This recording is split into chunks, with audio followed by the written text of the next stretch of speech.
At my granddaughter's wedding, I discovered that the cruelest insults are often printed in the prettiest fonts. I was 70 years old when my granddaughter Emily got married, and I remember thinking that day was supposed to belong to her. The ceremony was being held at a restored vineyard outside Napa Valley, a place filled with rolling hills, white roses, and the kind of scenery people put on expensive greeting cards. The California sun hung low in the sky, casting a warm golden light across the property. Everything looked perfect.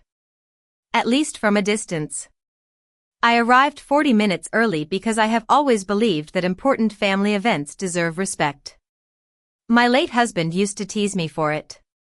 He would say that if a wedding started at 4 o'clock, I would arrive at 3:15 carrying extra napkins just in case someone forgot them.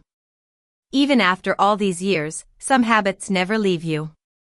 I stepped out of the car wearing a powder blue dress Emily had helped me choose 3 months earlier. She told me the color made my eyes look younger. That compliment had stayed with me longer than I cared to admit. As I walked toward the reception entrance, I felt proud. Not proud of myself, exactly. Proud of Emily. Proud that she had found someone she loved.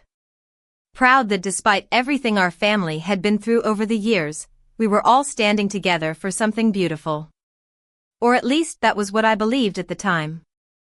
A young woman standing behind the welcome table smiled as I approached. She handed me a cream-colored envelope decorated with gold lettering. "Welcome, Mrs. Whitmore," she said cheerfully. "Your seating card and name tag are inside." I thanked her and stepped aside so the guests behind me could check in. Then I opened the envelope. At first, I thought I was reading someone else's card. The elegant calligraphy looked almost too polished to process. I blinked once. Then twice. The words remained exactly the same. The woman who paid for the dream and inherited the debt. My fingers tightened around the card. The laughter and music around me suddenly felt distant, as though someone had lowered the volume on the entire world. I looked down again, convinced there had to be some mistake. Maybe it was part of a joke I didn't understand. Maybe someone had switched cards accidentally. But there was my assigned table number. There was my name. And there was that sentence staring back at me like a slap disguised as a compliment. The woman who paid for the dream and inherited the debt. I stood there for several seconds before forcing a smile onto my face. At my age, you learn something important. Public embarrassment only grows stronger when you feed it. So I adjusted my purse strap, pinned the name tag onto my dress, and walked inside as though nothing was wrong. The ballroom was breathtaking. Crystal chandeliers reflected warm light across dozens of tables covered in ivory linens. Fresh flowers filled the room with the scent of garden roses. Guests laughed, servers carried trays of sparkling drinks, and a string quartet played softly near the stage. Everything looked like a fairy tale. Yet the moment I entered, I noticed something strange. Several people glanced at my name tag. Their expressions shifted almost immediately. Some looked uncomfortable. Others looked amused. One woman quickly looked away when our eyes met. Another whispered something to the man beside her. He turned, looked directly at my chest, and raised his eyebrows. I felt the familiar tightening in my stomach that comes when you realize people know something you don't. I spotted my daughter-in-law Pamela near the center of the room. She was directing staff members as though she owned the venue. Her smile was bright, confident, perfectly practiced. For a brief moment, our eyes met. Then her gaze dropped to my name tag. A tiny smile appeared at the corner of her mouth before she turned away. It lasted less than a second. Most people would have missed it. I didn't. Pamela had been part of this family for 24 years. Long enough for me to recognize the difference between genuine happiness and quiet satisfaction. And in that moment, she looked satisfied. Very satisfied. I told myself not to jump to conclusions. Weddings are emotional. People misread situations all the time. But as the evening continued, more guests noticed the Tag. More whispers followed. More awkward smiles appeared. The strange thing was that nobody asked if it was true. They simply assumed it was. As if everyone had already heard a story about me before I arrived. As if I had become a character in a conversation that started without my knowledge. Then, while waiting near the champagne fountain, I overheard a sentence that made my blood run cold. I heard she paid for everything and got stuck with the loans afterward. The speaker lowered her voice. Can you imagine? I remained perfectly still. Suddenly the name tag no longer felt like a joke. It felt like a message. And for the first time that evening, I began to wonder who had written it and why. For the next 20 minutes, I moved through the reception like a guest at someone else's celebration. I smiled when people smiled at me. I congratulated relatives I had not seen in years. I complimented the flowers, admired the cake, and asked polite questions about travel plans and grandchildren. Outwardly, nothing seemed unusual.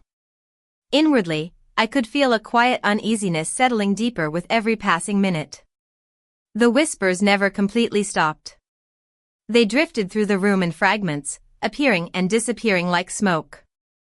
Each time I caught a piece of a conversation, it seemed connected to money. Not wedding expenses. Not ordinary family gossip. Something larger. Something strangely specific. I found my assigned seat and carefully unfolded my napkin. The place setting was beautiful. Gold-trimmed china. Crystal glassware. Fresh white roses arranged in low centerpieces. The wedding planner had clearly spared no expense. Yet as I looked around the table, I noticed several guests glancing toward me before quickly looking away. One older gentleman cleared his throat and offered an awkward smile. I hope everything works out for you, he said quietly. I blinked.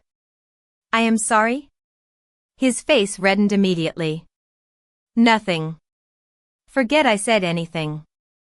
Then he focused very intensely on his dinner roll. That was when I realized people were not reacting to a joke. They believed something had happened to me. More importantly, they believed I already knew about it. Across the ballroom, Pamela floated from table to table greeting guests. She looked flawless.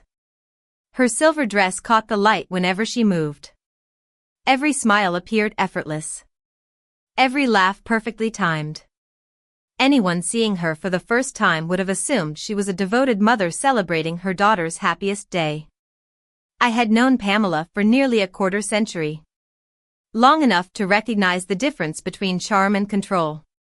Long enough to know that whenever she appeared completely relaxed, she was usually managing something behind the scenes. Emily eventually appeared beside my chair. My granddaughter looked radiant in her wedding gown. The happiness in her eyes seemed genuine, and for a moment I felt guilty for allowing my concerns to intrude on her day. She bent down and kissed my cheek. Grandma, are you having a good time? She asked. Of course, sweetheart. You look beautiful. I laughed softly. At my age, I will gladly accept any compliment I can get. She squeezed my hand. For a few seconds, everything felt normal again. Then her wedding coordinator approached and whispered something in her ear. Emily's smile faded briefly before returning. I have to go, she said. But I will find you later, okay? I watched her disappear into the crowd. Something about that brief interruption bothered me. It was not what the coordinator said. It was the expression on Emily's face afterward. A flash of worry. Gone almost instantly. As dinner service began, I excused myself and walked toward the outdoor terrace overlooking the vineyard. The evening air felt cooler now. Rows of grapevines stretched across the hills beneath a fading orange sky. It should have been peaceful. Instead, I felt as though I was standing in the middle of a puzzle with half the pieces missing. That was when I heard two women talking near the stone railing. They had not noticed me. I still cannot believe they put that on her name tag, one of them said. Well, everyone already knows the story. Do they? The other replied. I heard she signed the paperwork herself. That is not what I heard. Someone told me she was tricked into it. My heartbeat slowed rather than quickened. Years teach you that panic rarely helps. Information does. I stepped forward. The women turned and immediately looked embarrassed. Ladies, I said gently. Would one of you mind telling me exactly what story everyone seems to know except me? Neither answered. They exchanged nervous glances before one of them finally spoke. Margaret, a lot of people received an email last week. The world seemed to pause. An email? She nodded. It explained the wedding finances. It said you had personally guaranteed several outstanding obligations and that your family was helping manage the situation. I stared at her. I have never seen such an email. Her expression changed from awkwardness to genuine concern. Then perhaps you should. Because whoever sent it wanted everyone here to believe it was true. The woman reached into her purse and pulled out her phone. After a few taps, she turned the screen toward me. This is the email, she said quietly. I took the phone and adjusted my reading glasses. The message looked professional. It carried a polished header featuring the wedding logo Emily had chosen months ago. Beneath it was a long explanation thanking guests for their support and understanding during what it described as a complicated financial situation. According to the email, I had generously stepped forward to secure certain wedding obligations after unexpected budget issues arose. It claimed that my family was helping me navigate the resulting debt and asked guests to avoid discussing the matter publicly out of respect for my privacy. I read every word twice. Then a third time. My expression never changed. Inside, however, something cold and deliberate began replacing my confusion. Whoever created this message had invested time into making it believable. This was not a careless rumor. It was a narrative. A carefully constructed story distributed before the wedding even began. I handed the phone back. Do you know who sent it? I asked. The woman shook her head. It came from one of the wedding planning addresses. I thanked them both and returned to the reception hall. The music seemed louder now. The laughter felt different. Every smiling face became part of a larger question. How many people had received that email? 20? 50? Everyone? I walked slowly between the tables. Guests greeted me warmly, but I noticed subtle changes in their behavior. Some spoke with exaggerated kindness. Others looked at me with sympathy. One couple thanked me for my sacrifice before quickly changing the subject. By then, the picture was becoming clearer. The name tag was not the beginning. It was the final touch. Whoever planned this wanted the message reinforced the moment I arrived. The email planted the idea. The name tag confirmed it. I spotted Daniel near the bar speaking with several relatives. My son looked tired. The wedding preparations had clearly taken a toll on him. For a moment, I considered walking over and asking him directly. Then I remembered something my husband once told me during a difficult business dispute many years earlier. Never ask a question until you are ready for every possible answer. I kept walking. Near the back of the ballroom, a display board showcased photographs of Emily and her husband throughout their relationship. I paused to look at them. There was Emily at 16 holding a science fair trophy. Emily at 18 leaving for college. Emily standing beside me after graduation with her arms wrapped around my shoulders. My throat tightened slightly. I loved that girl more than words could express. If there was deception happening here, I needed to know whether she was part of it or simply caught in its path. As I stood there, a familiar voice spoke behind me. Margaret? I turned and felt genuine surprise. Martin Reynolds stood a few feet away holding a glass of iced tea. His silver hair was thinner than the last time I had seen him, but his sharp blue eyes had not changed at all. Martin had served as my husband's attorney for nearly 3 decades. More importantly, he had been one of his closest friends. "Martin," I said. "I did not know you were invited." He smiled faintly. "Neither did I until 3 days ago." Something about his tone immediately caught my attention. Martin was not a man who wasted words. He glanced around the room before lowering his voice. "Do you have a few minutes?" I nodded. We stepped away from the crowd and moved toward a quiet corridor connecting the ballroom to the conference wing of the property. The noise faded behind us. Martin studied my face carefully. "You have seen the name tag." "I have. And I assume by now you have heard about the email." I stopped walking. "You know about it?" He exhaled slowly. "Margaret, I came tonight because I received a copy myself. And after reading it, I started asking questions." His expression hardened in a way that immediately unsettled me. Then he reached inside his briefcase and withdrew a thick manila folder. "This wedding is not the problem," he said quietly. "It is simply where the problem finally became visible." Martin handed me the folder, but he did not immediately let go. For a brief moment, his fingers remained on the cover as though he was reconsidering whether this conversation should happen at all. Then he released it and folded his arms. I opened the folder carefully. The first pages contained financial statements. At a glance, they appeared ordinary. Account summaries. Transaction records. Investment reports. Yet as I continued reading, certain numbers began standing out. Large transfers. Withdrawals. Authorizations. Some dated months ago. Others going back nearly 3 years. "I do not understand," I said quietly. "What am I looking at?" Martin pointed toward one section. "That account should look familiar." It did. My breath caught slightly.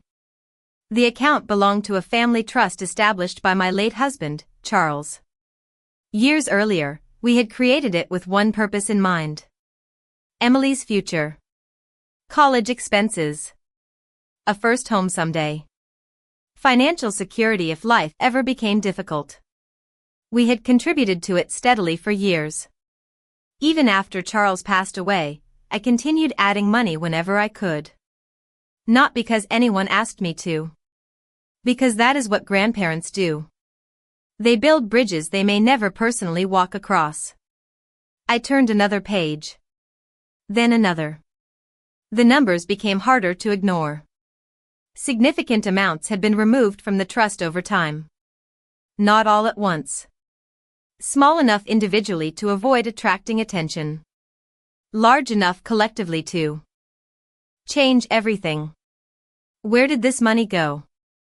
I asked. Martin's expression remained grim. "That is the question I started asking after receiving the wedding email." I stared down at the documents.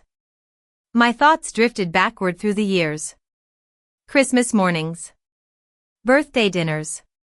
Graduation ceremonies. I remembered every check I had written to help family members through difficult moments. When Daniel struggled after losing a major client.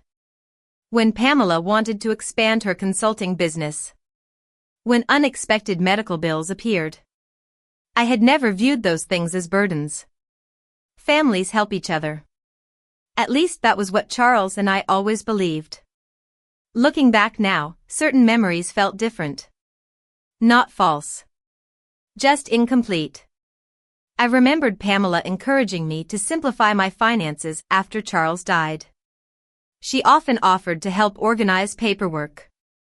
She volunteered to coordinate documents when I felt overwhelmed. At the time, I considered it kindness. Standing in that quiet corridor, I found myself revisiting dozens of conversations I had long forgotten. Small comments. Helpful suggestions. Casual requests for signatures. Nothing alarming on its own. Yet together they formed a pattern I could no longer ignore. "Does Emily know any of this?" I asked. No. Martin answered immediately.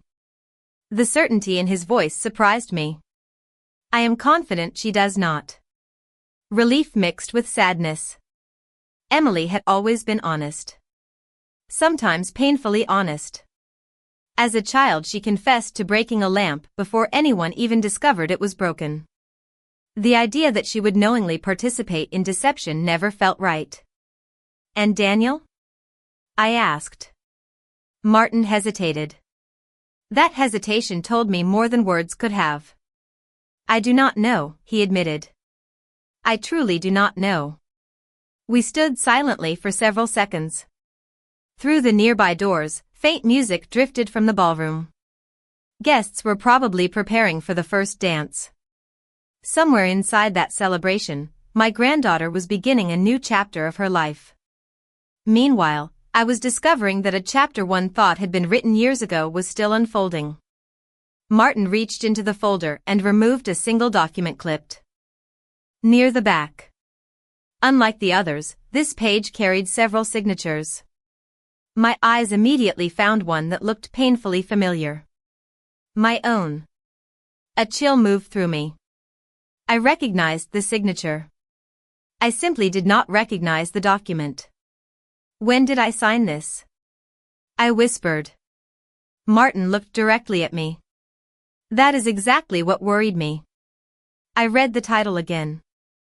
Then a third time. The paper authorized access connected to the trust. Not full control. But far more authority than I had ever intended to grant anyone. My hand tightened around the page. Slowly, pieces began moving into place. The email. The name tag. The whispers. The sympathy. Someone had not merely created a false story about debt. Someone was preparing a much larger cover for money that had already disappeared. I looked at the signature for a long time. The shape of the letters was mine. The flow of the pen strokes was mine. Yet I had absolutely no memory of signing that particular authorization. The older I became, the more I valued certainty. I knew the difference between forgetting where I left my reading glasses and forgetting a legal document involving my granddaughter's future. This was not forgetfulness. This was something else. When was this filed? I asked. Martin checked a note inside the folder. Approximately 18 months ago. 18 months. I immediately remembered what my life looked like then. It had been a difficult period. I was recovering from minor surgery. I was handling estate matters that remained unresolved after Charles passed away. Boxes of paperwork filled my dining room for weeks. Pamela had visited often during that time. She brought meals. She offered help. She organized documents into neat folders and frequently assured me that she would make everything easier. Back then, I had been grateful. Looking at the authorization now, gratitude felt painfully naive. Do you believe this document was presented honestly?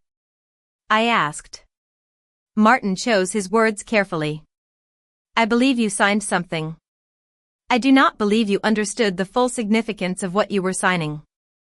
The distinction mattered. My chest felt heavy, but strangely, I was no longer angry. Anger requires uncertainty. What I felt now was clarity beginning to take shape. We returned to the financial records. Martin showed me a timeline he had assembled. The withdrawals from Emily's trust had not been random. They followed a pattern. Money moved out gradually, then disappeared into a series of business and personal accounts. Some payments funded luxury purchases. Others covered obligations completely unrelated to Emily. One account appeared repeatedly. Each time it surfaced, the amount increased. I recognized the name immediately. It belonged to a consulting company Pamela owned. I closed my eyes for a moment. Not because I was shocked. Because I was finally connecting years of small inconsistencies. Expensive vacations that seemed beyond their budget.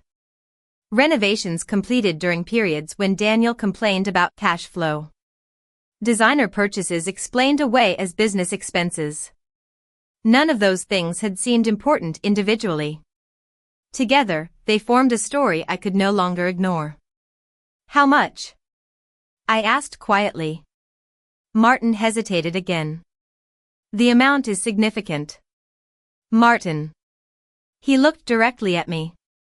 Nearly $380,000. The number settled between us. I did not react immediately. $380,000 represented decades of planning. Decades of discipline. Decades of love expressed through practical sacrifice. Charles and I had skipped luxuries many times because we believed building something lasting mattered more. We were not creating wealth for ourselves. We were creating opportunity for Emily.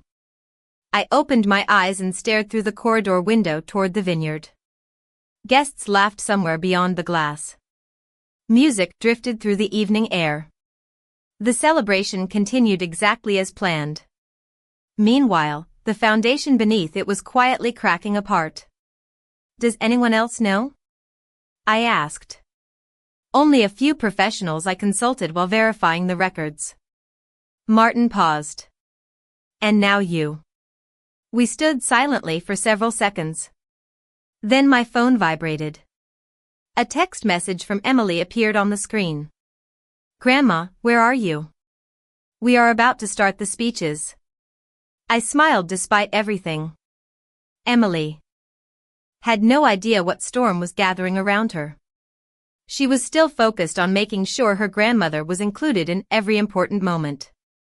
That single message told me more than any financial statement ever could. She was not part of this. Not knowingly.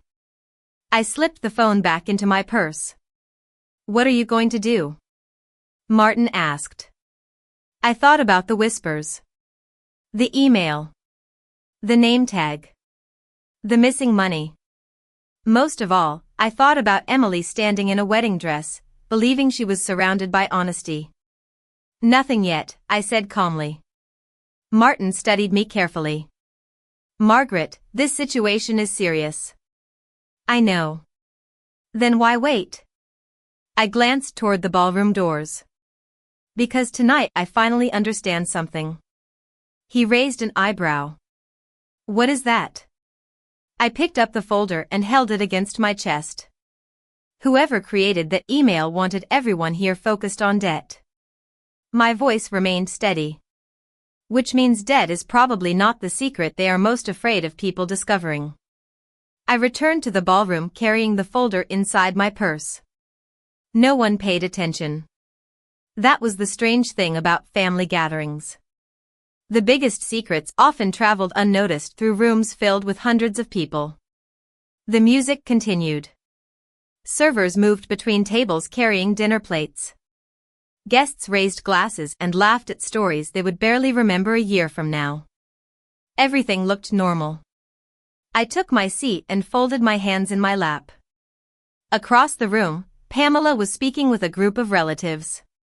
Her smile remained effortless. If she felt any concern, she hid it well. I watched her for several seconds before looking away. There was no benefit in revealing what I knew. Not yet. The speeches were scheduled to begin soon. Emily and her husband sat together at the head table. Every time she smiled at him, her entire face brightened. It reminded me of Charles when we were young. There is a kind of happiness that cannot be performed. Emily had that happiness. The thought strengthened my resolve.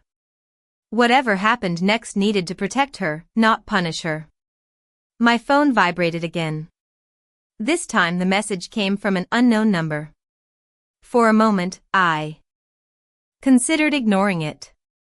Instead, I opened it. The message contained only a single sentence. Do not trust the wedding budget reports. Attached beneath it was a photograph. I stared at the image. It appeared to be part of a spreadsheet. Several line items were highlighted in yellow. The totals were substantial. Tens of thousands of dollars categorized under vague descriptions. Event consulting.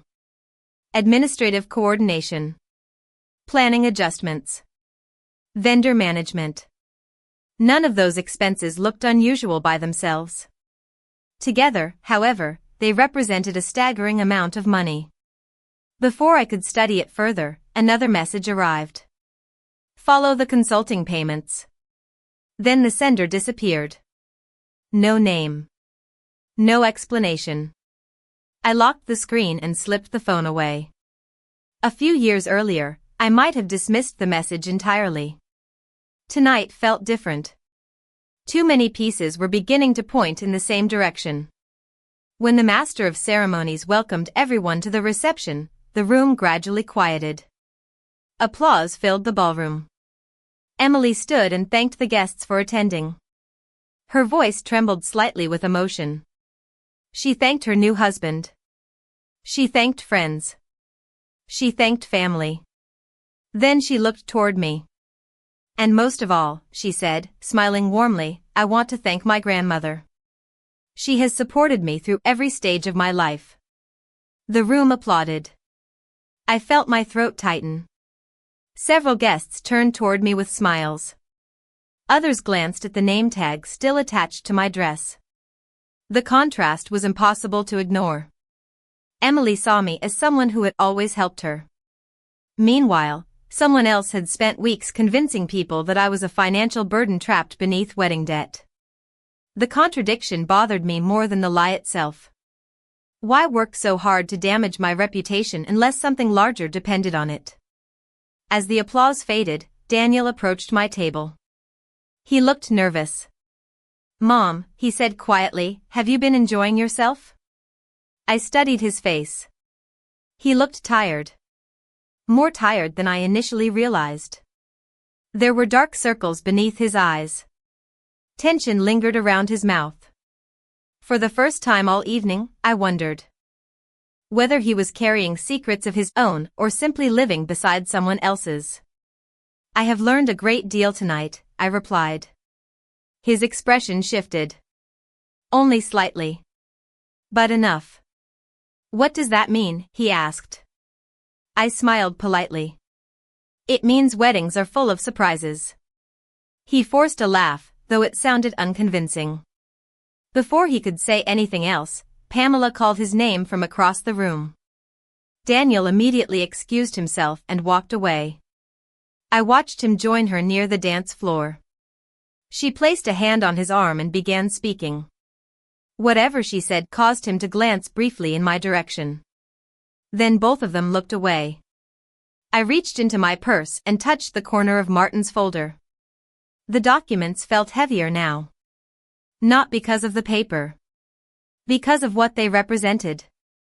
Somewhere between the missing trust funds, the anonymous messages, and the carefully planted rumors, a hidden story was beginning to surface. And I had the growing feeling that someone in this room was becoming increasingly afraid that I might discover the rest of it. The first dance began beneath soft amber lights. Guests gathered around the dance floor while Emily rested her head against her husband's shoulder. For a few minutes, the entire room focused on them. Laughter faded. Conversations paused. Even the waitstaff slowed their movements. It should have been one of the simplest moments of the evening. Instead, I found myself watching the people standing around the edges of the crowd. Sometimes the truth reveals itself when everyone thinks nobody is paying attention. Pamela stood near the front, smiling proudly for photographs. Yet every few seconds, her eyes drifted elsewhere. Not toward Emily. Not toward the guests. Toward me. Each glance was brief. Controlled. But unmistakable. I had spent too many years raising children and managing a household not to recognize anxiety when I saw it. Whatever confidence she displayed earlier was beginning to crack. My phone vibrated once more. This time the message contained several attachments. No explanation. No greeting. Just files. I hesitated before opening them. The first attachment was a payment summary. The second contained consulting invoices. The third appeared to be internal accounting records. As I examined them, a pattern emerged immediately. The consulting fees from Pamela's company matched many of the transfers Martin had shown me. The dates aligned. The amounts aligned. More troubling still, several invoices described services that appeared unusually vague. Strategic planning. Family asset coordination. Legacy management consultation. The phrases sounded impressive while explaining almost nothing. I saved the files and slipped my phone away. Across the room, Daniel was arguing quietly with someone near the bar. I could not hear the words, but I recognized the expression on his face. It was the same expression he wore as a teenager whenever he knew something was wrong but had not yet figured out how wrong. For the first time all evening, I felt genuine sympathy for him. If he had knowingly participated in this scheme, then accountability would come eventually. If he had not, then he was about to learn painful truths about his own household. Neither possibility looked pleasant. The music ended and applause filled the ballroom. Emily laughed as her husband spun her gently beneath the lights. Cameras flashed. Champagne glasses lifted. The celebration moved forward exactly as planned. Yet beneath that polished surface, tension was spreading. I noticed it everywhere now. Pamela checking her phone repeatedly. Daniel speaking less than usual. Two members of the wedding planning team whispering near the entrance. Even Martin remained unusually alert, as though he expected something important to happen before the night ended. Then Emily approached my table once again. This time she pulled up a chair beside me. "Grandma, are you all right?" she asked softly. "Of course. You seem distracted." I smiled.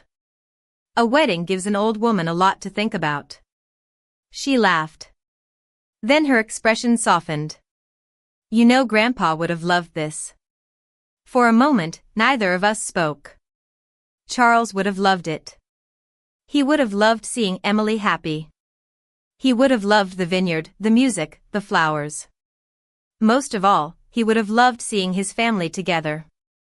The thought carried a quiet ache. "He would be very proud of you," I said. Her eyes brightened. "I hope so." I reached across the table and squeezed her hand. "Emily, has anyone discussed your trust with you recently?" The question surprised her. "My trust?" "Yes." She shook her head immediately. "Not really. Mom always said everything was being handled and that I did not need to worry about it." My heart sank, though I kept my expression calm. "Did you ever review the statements?" "No." She looked puzzled. "Should I have?" Before I could answer, Pamela appeared beside us. Her smile arrived a fraction of a second too late. "There you are," she said brightly to Emily. "Everyone is looking for you." Emily stood. "I will be right back, Grandma." After she walked away, Pamela remained standing beside my table. For several seconds neither of us spoke. Then her eyes settled on the folder partially visible inside my purse. The color drained from her face so quickly that it was almost imperceptible. "Almost. Enjoying the evening?" she asked. "Very much," I replied. Her smile tightened. "Good." I nodded politely. I am learning things I should have learned a long time ago. For the first time that night, Pamela had no response. She simply stared at me. And in that silence, I became certain of one thing. She knew exactly what I had discovered. Pamela walked away a few moments later, but the confidence she had worn all evening did not return with her. I watched her cross the ballroom and immediately begin speaking to Daniel. Whatever she told him caused his shoulders to tense. He glanced toward me once, then quickly looked away. That reaction confirmed what I already suspected. Something had changed. The balance of information was no longer in Pamela's favor. For most of the evening, she had been operating from a position of control. She believed the story had already been written. The guests had received the email. The name tag had reinforced the narrative. The whispers had spread exactly as intended. I was supposed to spend the evening embarrassed and defensive while everyone quietly accepted the version of events she wanted them to believe. Instead, the truth had begun moving in the opposite direction. The next scheduled event was a series of family toasts. Guests gradually returned to their seats while staff adjusted microphones near the dance floor. Emily sat beside her husband, smiling warmly at relatives approaching the stage. She still looked completely unaware of the storm gathering around her. Part of me was grateful for that. Another part knew it could not last much longer. Martin quietly joined me at the table. "You spoke with Pamela," he said. It was not a question. I did. How did she react? I folded my napkin carefully. Like someone who suddenly realized her audience may have changed. Martin nodded. He seemed unsurprised. "There is more." Those 3 words immediately caught my attention. He reached into his jacket and removed several printed pages. "I received these 20 minutes ago from one of the professionals helping verify the records." I accepted the documents and began reading. The first page contained a list of transfers connected to Emily's trust. The second page showed destinations for several of those transfers. The third page changed everything. There, clearly documented in black and white, was a payment trail leading directly toward expenses associated with the wedding itself. My stomach tightened. The trust money had not simply disappeared into business accounts. Portions of it had been used to fund the very celebration happening around us. The flowers. The venue. The entertainment. The luxury upgrades guests were enjoying tonight. I looked up slowly. Emily paid for part of her own wedding without knowing it. Martin's expression remained grim. That appears to be exactly what happened. For several seconds, I could not speak. The cruelty of it settled heavily on me. This was no longer just a financial issue. It was a betrayal of trust in the deepest sense of the word. Emily believed her parents were helping create a beautiful beginning for her marriage. Instead, someone had quietly taken pieces of her future and repackaged them as generosity. Across the room, laughter erupted at one of the family speeches. The sound felt strangely distant. I studied the documents again. Several transactions were dated less than 6 months earlier. Others were even more recent. The pattern showed urgency. Whoever moved the money had become increasingly aggressive over time. Then I noticed another detail. A scheduled transfer had failed 3 weeks earlier. The amount was substantial. Beside it appeared a notation indicating additional review requirements. What caused this? I asked. Martin pointed to the entry. That may be the reason everything started unraveling. He lowered his voice further. Someone tried accessing funds that were no longer available without additional authorization. Suddenly several pieces fit together. The rumors. The debt story. The effort to portray me as financially responsible for wedding obligations. It all served a purpose.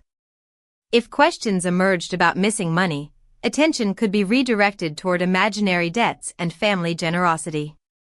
The narrative created confusion before anyone discovered the actual numbers. Then Emily's maid of honor stepped to the microphone. "Before we continue," she announced cheerfully, "Emily would like her grandmother to say a few words later this evening."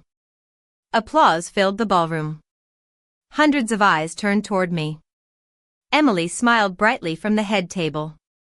She looked proud. Trusting. Completely unaware of what I now knew. I smiled back and lifted my hand in acknowledgement. Around me, guests clapped politely. Pamela did not. She sat perfectly still, staring at me across the room. And for the first time all night, I saw genuine fear in her eyes. The applause gradually faded, but the silence that followed felt heavier than the music ever had. I remained seated for several moments, watching the room settle back into its celebration. Emily smiled toward me from the head table, completely unaware that her simple invitation had changed everything. I had not planned to speak that evening. Until a few hours earlier, I believed I was attending a wedding. Now I understood I was witnessing the final chapter of a deception that had been unfolding for years. Martin leaned closer. "You do not have to do this tonight," he said quietly. I appreciated his concern. Truly. But some moments arrive whether we are ready for them. Or not. I looked across the ballroom toward a photograph displayed near the entrance. It showed Charles holding Emily as a toddler. He was smiling the same way he always smiled when he looked at her. Proud. Protective. Hopeful. The trust we created had never been about money. It had been about opportunity. About giving our granddaughter choices we never had. I stood slowly and adjusted my dress. The name tag remained attached near my shoulder. The woman who paid for the dream and inherited the debt. Earlier, those words had embarrassed me. Now they simply felt revealing. Not because they were true. Because they showed exactly how much effort someone had invested in making them appear true. When the master of ceremonies invited me to the microphone, guests welcomed me warmly. I walked toward the stage without rushing. Every step felt calm. Measured. Deliberate. The room grew quiet as I reached the podium. I looked first at Emily and her husband. Then at the guests. Finally, my eyes settled briefly on Pamela. She looked perfectly composed. Yet her hands were clasped so tightly that her knuckles had turned pale. "Thank you," I began. "I did not prepare a speech tonight." Gentle laughter moved through the room. The truth is, I expected to spend this evening celebrating two wonderful young people beginning a life together. I smiled toward Emily. And I still intend to do exactly that. Her eyes softened immediately. Around the ballroom, shoulders relaxed. People expected a grandmother's toast. In a way, that is exactly what they received. I spoke about Emily's kindness. Her determination. The way she always checked on people others overlooked. I shared stories from her childhood that made guests laugh. For several minutes, everything felt light and warm. Then I paused. There is something else I would like to say. The room became still again. A family is built on many things. Love. Trust. Honesty. Responsibility. My voice remained calm. When any one of those things disappears, people often work very hard to hide the absence. No one moved. Tonight, many of you received information suggesting I had inherited financial problems connected to this wedding. Several guests exchanged glances. The reaction told me everything. Nearly everyone had seen the email. I would like to reassure you that I have not inherited any wedding debt.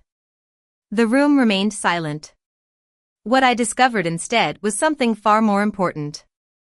Across the ballroom, Pamela's expression finally changed. Not dramatically. Just enough. I continued.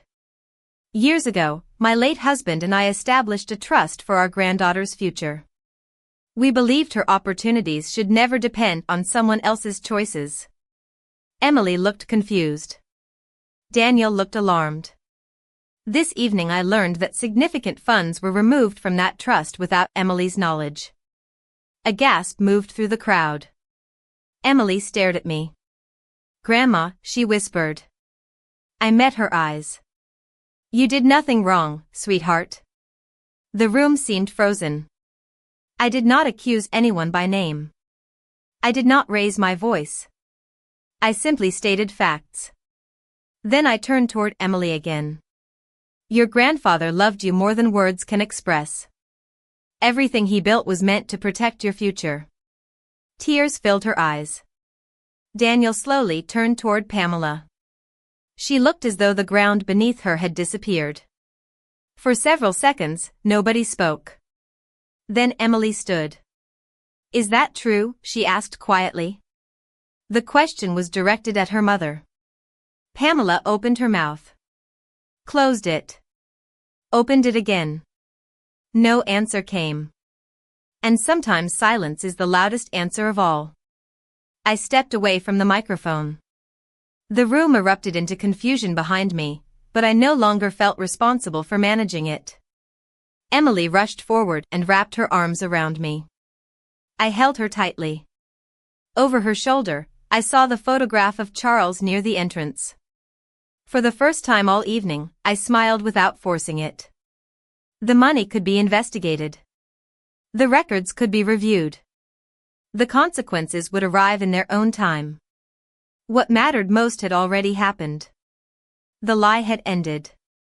And the truth, finally, belonged to the person it was always meant to protect.